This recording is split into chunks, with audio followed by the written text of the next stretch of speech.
आप सभी लोगों का स्वागत है फिर से एक बार दोबारा क्रिक जोन में। आशा करता हूँ सभी लोग सही सलामत हो गए। तो चलिए शुरू करते हैं आज का वीडियो, जहाँ पे चौथे दिन तक मुकाबला कल खत्म हुआ था भारत और इंग्लैंड के बीच। हालांकि थोड़ा बहुत किसी कारण थोड़ा बहुत बाहर था, तो जिसके लिए कल वीडियो नहीं कर पाया हो, लेकिन मैच देख पाया हो। पहला सेशन थोड़ा बहुत गया था, उसके बाद हाईलाइट्स देखा हो, तो वहाँ पे दूसरा तीसरा सेशन ज़बरदस्त अंदाज में देखा हो।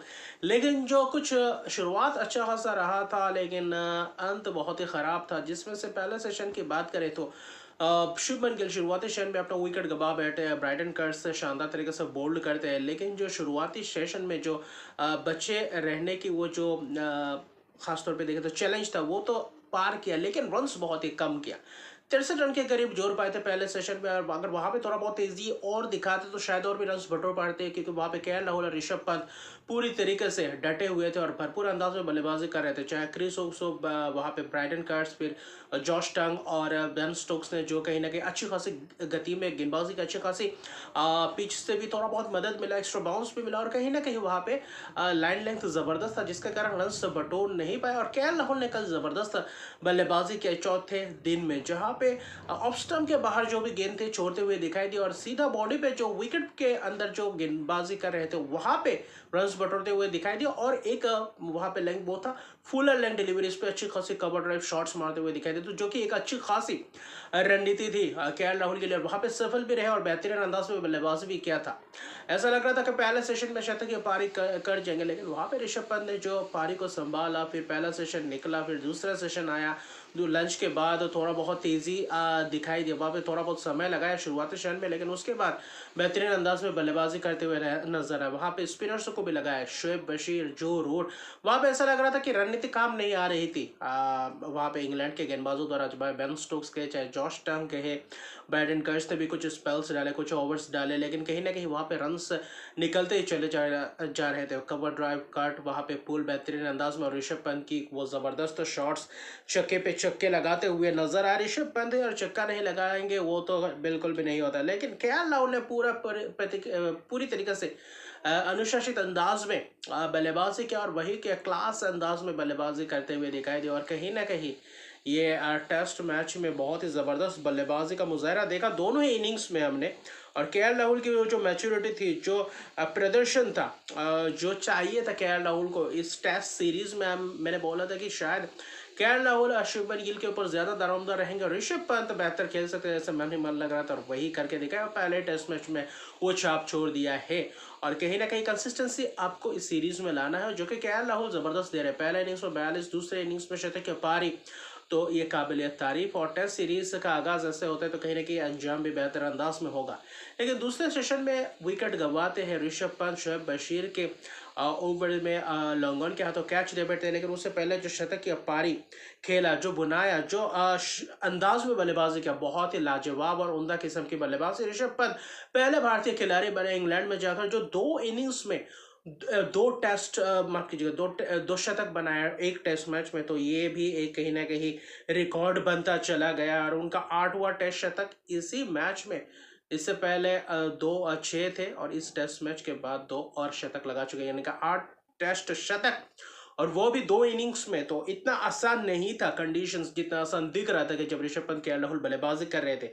वहां पे केएल राहुल ने भी एक लाजवाब पारी खेला, और वहां पे शतक की पारी 137 रन की एक उम्दा किस्म की बल्लेबाजी का मुजाहरा दिखा। और पार्टनरशिप्स ऋषभ पंत और कहीं ना कहीं वहाँ पे माफ कीजिएगा, वहाँ पे केएल राहुल द्वारा 100 करीबन 95 रन की एक शानदार साझेदारी। फिर कहीं ना कहीं ऋषभ पंत के विकेट गिरने के बाद करुण नायर के साथ केएल राहुल पारी को संभालते हैं, लेकिन टी के बाद जो कहीं ना कहीं कोलैप्स दिखता है, टी के बाद नए गेंद से क्रिस ओक्स, ब्राइटन कर्स, वहाँ पे टांग, और वहीं पे बेन स्टोक्स, और वहीं पे क्रिस ओक्स चटकाते हैं।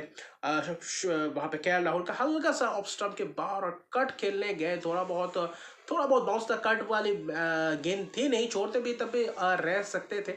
वहाँ पे खेलने गया और सीधा प्ले डाउन हो गया। अगर शॉट अच्छी तरीके से चलता तो शायद केएल राहुल डटे रहते, और वहाँ पे और पार्टनरशिप्स पनपती हुई दिख रही थी। 40-45 रन की पार्टनरशिप किया करुण नायर के साथ। करुण नायर ने भी कुछ बल्लेबाजी तो की थी, कुछ कवर ड्राइव्स, कुछ शॉट्स तो लगाए थे, लेकिन उसके बाद जो 333 पे 5वां विकेट गिरा था, उसके बाद कहीं ना कहीं नए गेंद ने जो हरकत किया, वो जो पहले इनिंग्स में भी किया था वही दूसरे इनिंग्स में भी इंग्लैंड के गेंदबाजों ने करके दिखाया नए गेंद लेने के बाद। और 8-10 ओवर के अंदर अंदर ये पूरी तरीके से इंडियन बैटिंग ऑर्डर को कोलैप्स कर दिया। और क्या ज़बरदस्त वहाँ पे जॉश टंग ने कहीं ना कहीं निचले क्रम के बल्लेबाजों को तंग कर रहे थे। वहाँ पे क्रिस वोक्स, वहाँ पे शुएब बशीर ने भी एक आध विकेट चटकाया, यानी कि जॉश टंग ज़बरदस्त थे। ब्राइडन कर्स शुरुआती शहर में बेहतरीन अंदाज में विकेट चटका रहे थे, तो कहीं ना कहीं वो निपटा दिया। खासतौर पे करुण नायर थे, हल्का सा वहाँ पे मिड ऑफ में मारने गए शॉट और हल्का सा वहाँ पे एज वहाँ पे लगा और कहीं ना कहीं टॉप एज कह सकते हैं, कॉटन बॉल क्रिस वोक्स ने चलता है क्या, करुण नायर को वहाँ पे चाहिए था। रविंद्र जडेजा ने कोशिश की थी लेकिन दूसरे एंड से विकेट्स गिरते चले गए, चाहे शार्दुल ठाकुर हो जोश टंग के शिकार, सिराज जोश टंग के शिकार, शून्य बनाकर चलते बने बुमराह, टंग ने बोल्ड किया। वहाँ पे प्रसिद्ध कृष्ण, शोएब बशीर छक्का मारने गए, वहाँ पे छक्का मारने की जरूरत थी नहीं, आप जडेजा को स्ट्राइक दे सकते थे। तो निचले क्रम के बल्लेबाज पूरी तरीके से खत्म हो चुके थे और वही कहीं ना कहीं फिर से एक और बार शंका जताते हुए दिखाई दिए, जहाँ पे 333 पे आप 4 विकेट थे और वहां से सिर्फ और सिर्फ 31 रन के अंदर अंदर 6 विकेट, और केएल राहुल के विकेट गिरने के बाद पूरी तरह से धराशायी हो जाते हैं। तो कहीं ना कहीं वहाँ पे एक मैं कहूँगा ख़राब, मैं कहूँगा प्रदर्शन। अगर वहाँ से ऐसा लग रहा था कि 450 के करीब जा सकते थे, आखिरी सेशन में 2 घंटे बल्लेबाजी करते तो शायद और 100 रन बना सकते, यानी कि 420-25 रन तो कम से कम बना ही सकते थे, लेकिन वो हुआ नहीं। और वही एक पार्टनरशिप 195 रन की फिर से इंग्लैंड ने वापसी किया। जॉश टंग 3 विकेट, ब्राइडन कर्स 3 विकेट, 2 विकेट शोएब बशीर लेते हैं और बेन स्टोक्स ने भी अच्छी खासी रणनीति अपनाया हुआ था, लेकिन आखिर के विकेट आसानी से निकालने जा रहे हैं, तो वो कहीं ना कहीं दिक्कत वाली बात है। और इसी के तहत 364 पे ऑल आउट होते हैं भारतीय टीम और 6 रन की लीड है, तो यानी कि 370-371 रन का टारगेट मिलता है। और कल ही दिन के आखिरी के कुछ आधे घंटे के करीब बल्लेबाजी करने को मिलता है इंग्लैंड को। वहाँ पे जैक क्रॉली और बेन डैकेट ने कुछ चौके का मुजाहरा दिखाया बुमराह ने, और कहीं ना कहीं सिराज ने गेंदबाजी की। 1 ओवर जडेजा ने किया था, वही 6 ओवर में कहीं ना कहीं 21 रन बना चुके हैं। अभी भी 350 रन चाहिए जीत के लिए इंग्लैंड को। क्या ये आसान हो सकता है इंग्लैंड के लिए, क्योंकि 350 रन और चाहे 371 रन के टारगेट अभी भी आज का दिन पूरा रहेगा, 5वां दिन का मुकाबला, तो वहाँ पे वो रणनीति लाना पड़ेगा। और सुबह के सेशन में बुमराह और कहीं ना कहीं सिराज को विकेट चटकाना पड़ेगा और जल्द से जल्द अगर कुछ 2-3 विकेट्स और कहीं ना कहीं कैचेस जबरदस्त अंदाज में पकड़ने पड़ेंगे।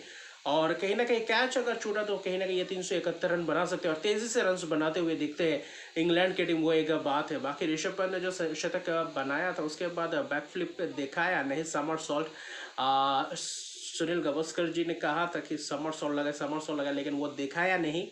वो अगले टेस्ट के लिए से कुछ बताया था, तो ज़बरदस्त रहा। 2 टेस्ट तक एक ही टेस्ट मैच में पहले भारतीय खिलाड़ी बने जो इंग्लैंड में जाकर 2 इनिंग्स में एक ही टेस्ट मैच में 2 शतक लगाते हैं। केएल राहुल के लाजवाब प्रदर्शन, शतक के पारी 9वां टेस्ट शतक जड़ते हैं, तो कहीं ना कहीं काबिल तारीफ बल्लेबाजों से, लेकिन फिनिश अच्छी तरीके से नहीं कर पाए। जहाँ पे और 50-60 रन मुझे मेरे हिसाब से लग रहा था कि 450 तो बिल्कुल बनते ही थे और वहाँ पे आप पूरी तरीके से प्रेशर में डालते थे। अब इंग्लैंड कहने तो थोड़ा सोचेंगे कि आज के दिन 350 बनाना मुमकिन है और ये रिजल्ट निकल सकता है अगर बारिश ना हो।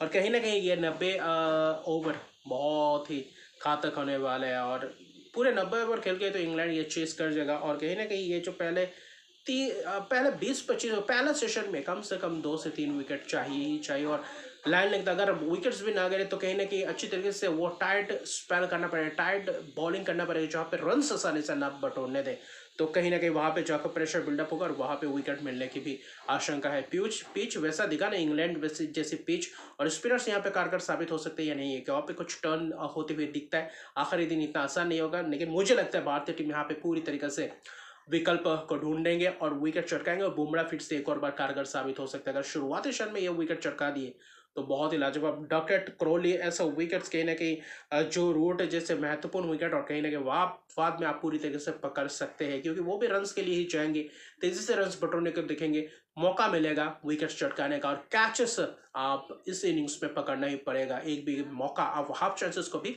गंवा नहीं सकते। तो पता चलेगा 5वें दिन क्या होता है। मुझे लगता है भारतीय टीम अच्छी तरीके से कमबैक करेंगे। इंग्लैंड के अगर शुरुआती शट में विकेट चटकाएगा तो भारतीय टीम इस मैच में बने रहेंगे और कहीं ना कहीं वहाँ पे बहुत ही रन्स बटोरते हुए दिखाई दिए हैं इस मैच में। तीनों ही इनिंग्स में। अभी चौथे इनिंग्स जो इंग्लैंड बल्लेबाजी कर 6 में 21 रन जड़ चुके, अच्छी खासी परिस्थिति में दिख रही है, लेकिन कहीं ना कहीं ये सुबह के सेशन में 5वें दिन की उतना आसान नहीं होने वाला। तो अभी के लिए इतना है। अगर तक मेरे चैनल को सब्सक्राइब नहीं किया तो मेरे चैनल को सब्सक्राइब कर दीजिए, लाइक शेयर कमेंट जरूर कीजिए। तब तक के लिए गुड बाय।